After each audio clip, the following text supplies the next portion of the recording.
These plans more difficult. However, the challenges we face, unemployment, poverty, and inequality, are South African in their origin and are deep and structural. This is why we have said that economic transformation is at the heart of the second phase of our transition from apartheid to a national democratic society. We need to accelerate growth and intensify our program of structural change. This program of change rests on the solid foundation of the ANC's vision. It is a vision that is clear and unambiguous. It builds on the Freedom Charter's clarion call that the people shall share in the South Africa's wealth. It is a vision of an equitable society in which there is decent work for all. We know that our most effective weapon in the campaign against poverty is the creation of decent work, and creating work requires faster and more inclusive economic growth. Accelerating growth and ensuring a more inclusive economy requires a radical improvement in the outcomes generated from the use of public resources. But the public sector, acting alone, cannot achieve the goal of a sustained acceleration in growth. Implementing this program will require that we unite all South Africans around our movement's vision. We must create a momentum for change that inspires all our people to put their shoulder to the wheel of common effort.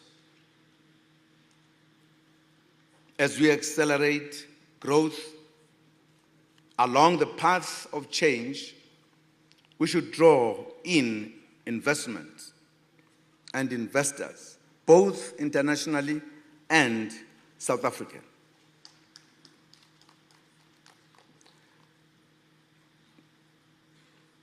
To support our program in the certainty that we will succeed in creating prosperity for all, Polokwane called on the ANC to take the lead in mobilizing and uniting all South Africans behind a common vision of economic transformation.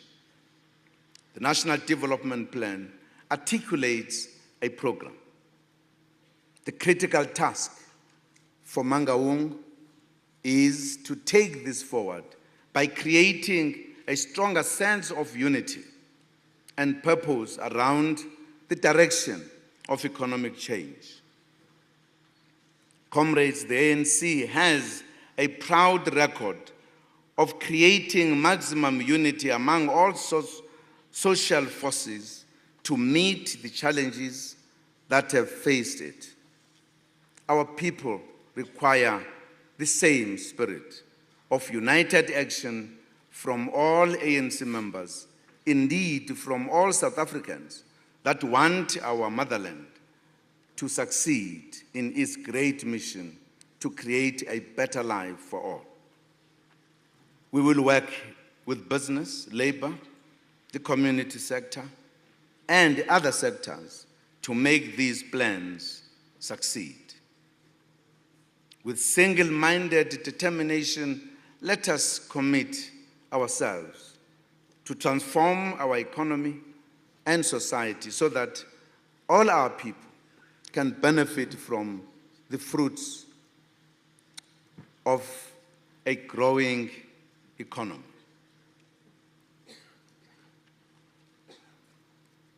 Comrades, we continue to invest in achieving quality health care, water, sanitation, electricity, roads and housing, social grants and other necessities so that our children, especially the black majority, can have a better future than their parents and grandparents.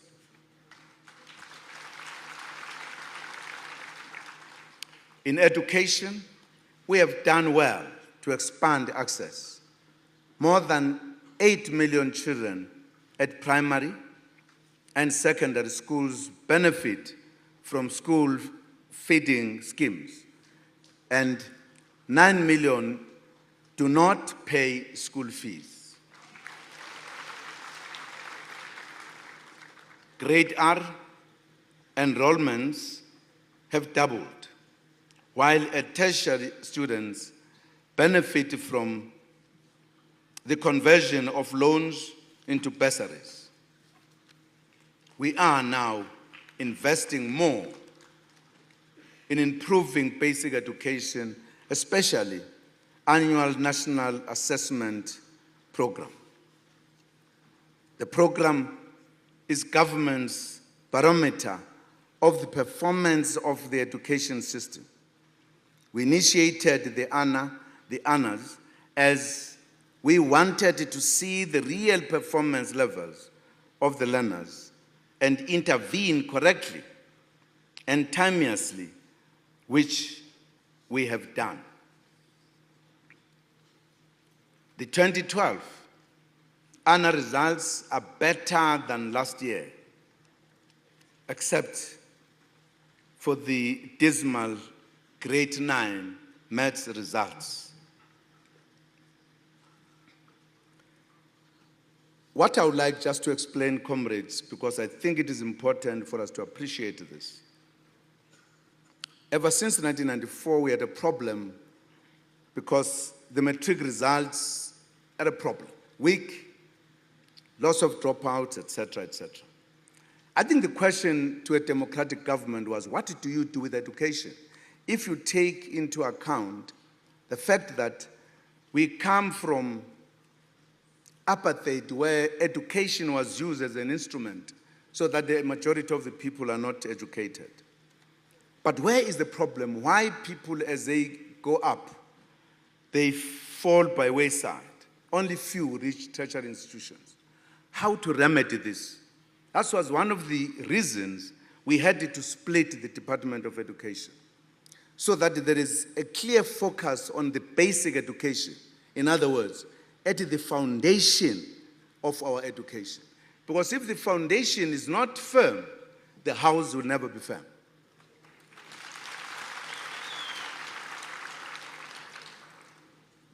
What then we have done is to try to diagnose the problem. And the ANA does that.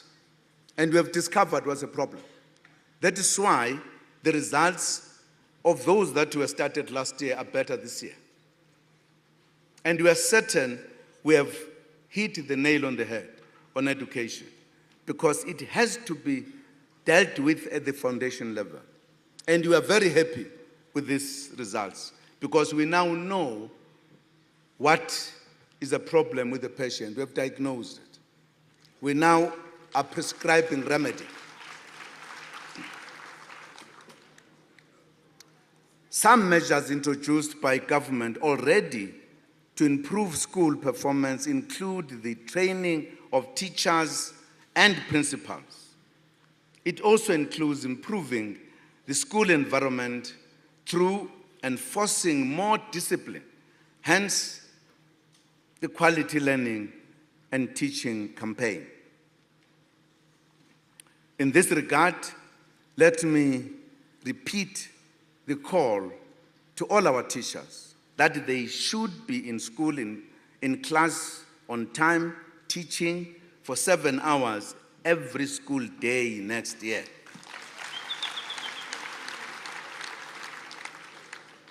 Now, I know many disagree with me on this point. If they don't do it, we are going to force it. I want the inspectors to come back. That's my view.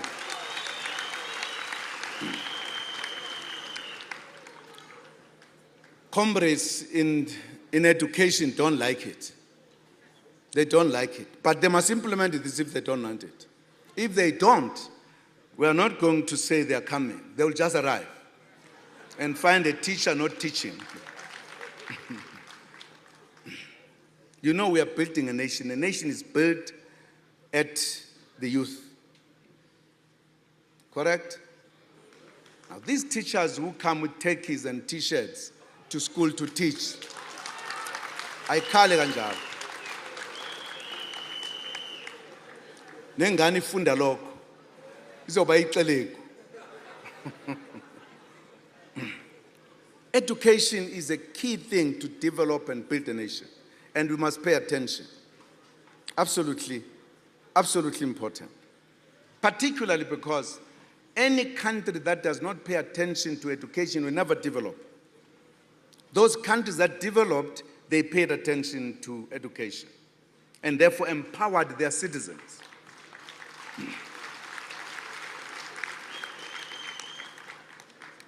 The delivery of textbooks must also improve.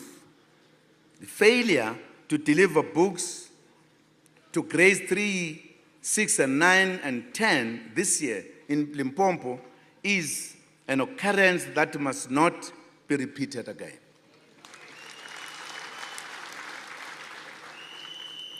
To improve the learning environment, there are currently more than 2,000 school refurbishment projects across the country, eliminating mud schools and other inappropriate structures. Comrades, crime statistics show a decrease in most crimes, including armed robberies, house breakings, and contact crimes. But we must work harder to reduce and ultimately eliminate crimes against women and children, which have not abated up to now. The campaign against corruption continues. Our country is one of the most transparent societies when it comes to the fight against corruption. It is talked about very often in the public domain as there is a unified effort by all in society to build corruption-free society, to build a corruption-free South Africa. Government has established institutions that probe corruption, including the Special Investigating Unit and units within the SAP Service, Treasury, and other departments. We urge the public to continue assisting these units with information so that we can stop corruption in its tracks. One area of vulnerability in government is the tender system. This conference may wish to deliberate on tendering, which is often open to abuse currently.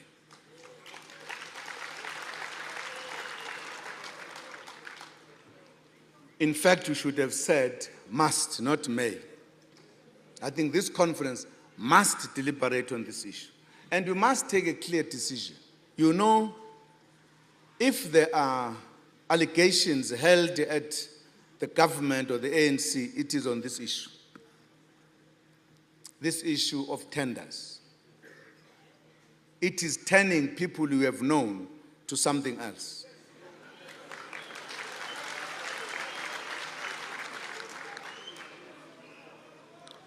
We must deal with it. You can't allow something that continues to be a problem just to continue. I think we should have a very clear resolution. What do we do with the tender system? We changed, there was the one which was there before. And because we are a very open society, allowed it to be everywhere, allowed everyone to take a decision. I think it is causing serious problems. tender systems. Zaziwa ngisho isalukazi emakhaya. Sizathi oh amatenda. Amatenda phela.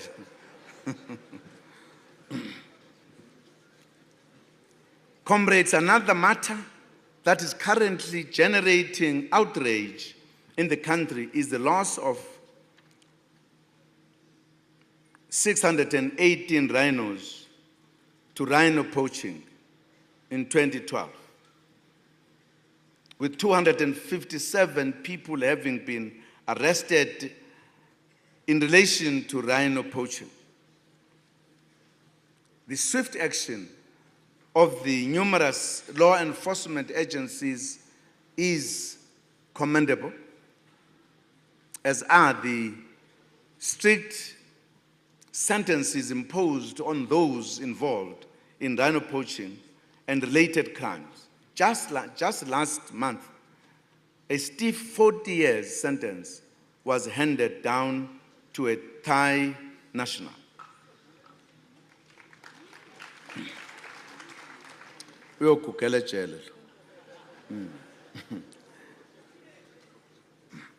The South African National Defence Force has also returned to the 350-kilometer of national border in Kruger National Park and other country borders. We urge the communities living near borders and nature reserves to assist the campaign against rhino poaching. Let us save our rhino population from these ruthless poachers and criminals.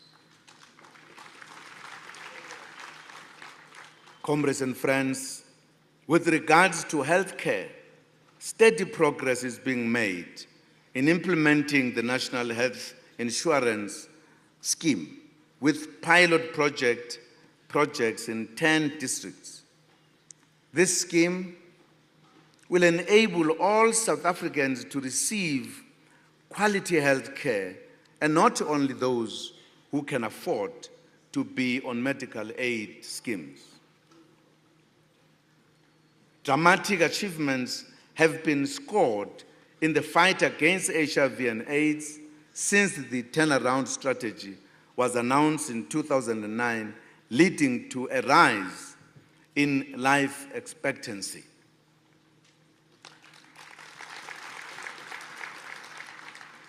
We have more people on treatment.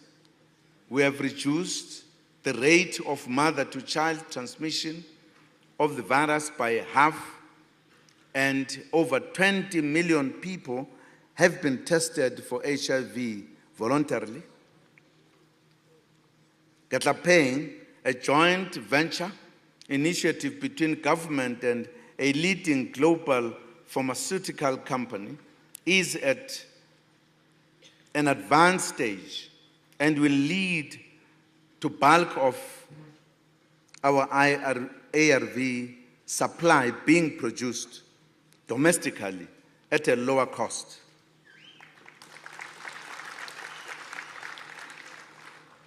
On land, Polokwane reaffirmed these important principles of the Freedom Charter when it resolved that we should change the patterns of land ownership through the redistribution of 30% of agricultural land before 2014. We are not likely to achieve the 2014 target due to a number of factors, such as the fundamental policy design flaws and inherent in the willing buyer, willing seller paradigm. The ANC government has developed a green paper on land reform, and proposals were made by the policy conference. This conference should produce a resolution that will take us forward in addressing the land question faster and within the ambit of the law.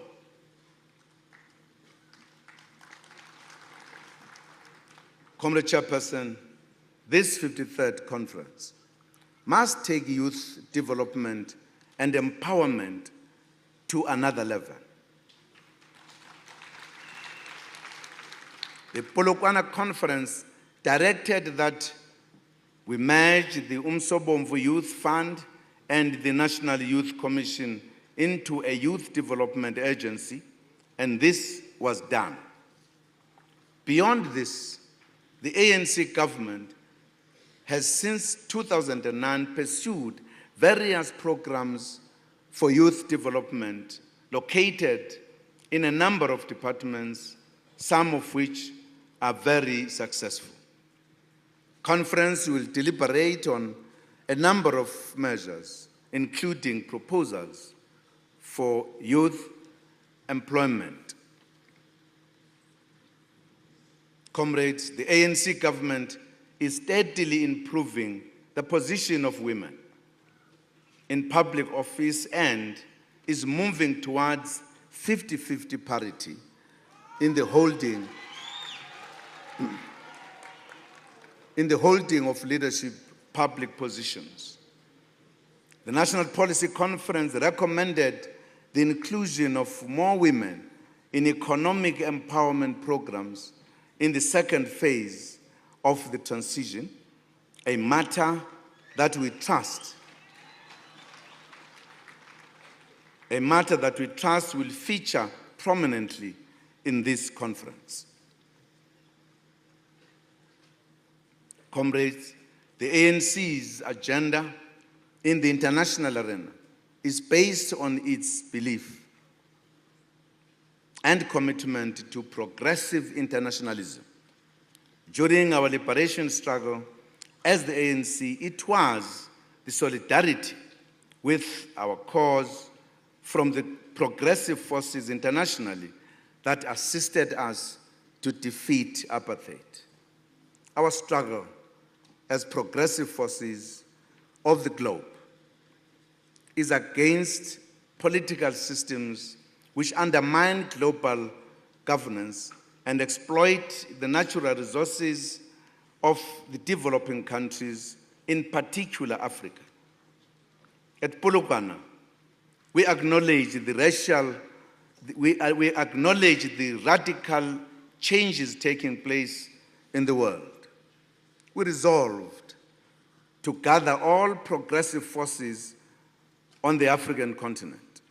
To this end, the ANC has successfully engaged with former liberation movements and consolidated our partnership agenda based on serving the poor in our region and the continent as a whole.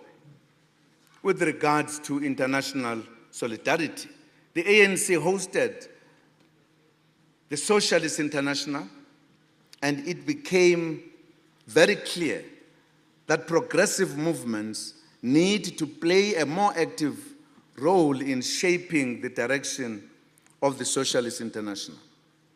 As part of our centenary celebrations, we hosted an international solidarity conference where far-reaching resolutions were taken, including support for Palestine, Western Sahara, and the Cubans who continue to face an economic blockade.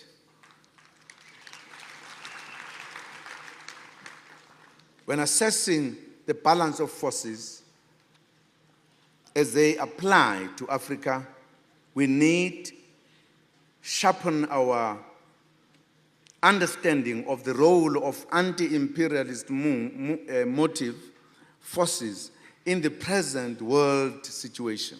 This is even more crucial in the context of the global capitalist crisis. We should ask a few questions in this conference. Who are the motive forces of African revolution? What is the role and contribution that our revolution is making to the regeneration of Africa? This calls for stronger cooperation among liberation movements in the region to ensure that the gains of liberation and decolonization are not reversed. We also need to be alive to lessons from North Africa, especially the aftermath of the political changes that took place there last year, referred to as the Arab Springs.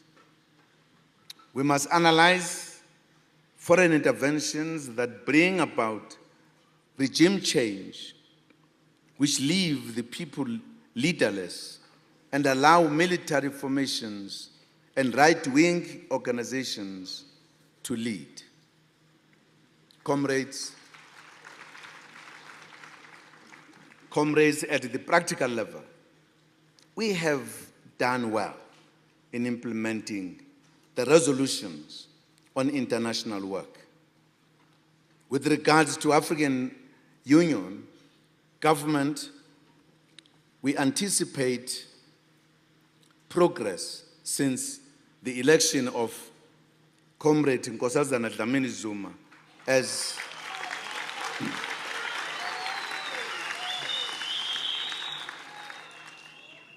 the new chairperson of the AU Commission. Meanwhile, our national chairperson, Comrade Balega Mbete, serves on the panel of the AU's African Peer Review Mechanism, APRMF.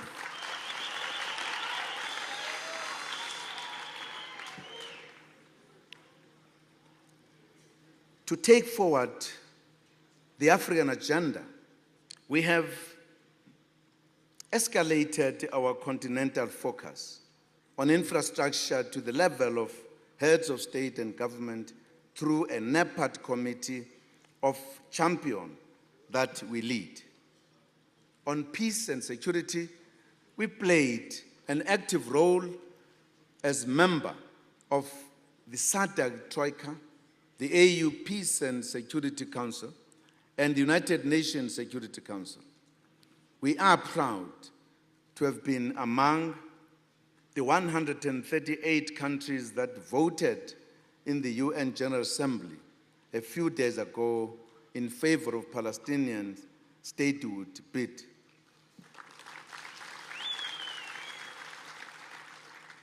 Comrades, a few international events that were helpful for the stature of the country were hosted in the last 5 years. South Africa successfully hosted the 2010 FIFA Soccer World Cup, the biggest sporting spectacle in the world. In the same year, we hosted the biggest meeting of young people from around the World Festival of Youth and Students. South Africa hosted successfully in 2011 the United Nations Climate Change Conference, or COP17, and concluded the Durban Platform of Action. South Africa also hosted a number of conferences and meetings of the left during this term. These include the Communist and Workers' Parties Conference, the Socialist International, the World Federation of Trade Unions, and most recently, the International Solidarity Conference. Comrades, the future of our revolution and of our country is in our hands.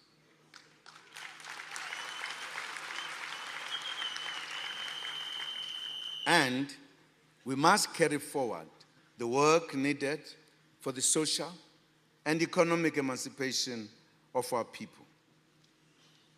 We need to prepare ourselves for this journey, starting today, towards socio-economic freedom for all our people. Comrade Chair, I now declare the 53rd National Conference open. Mandla. Awethu.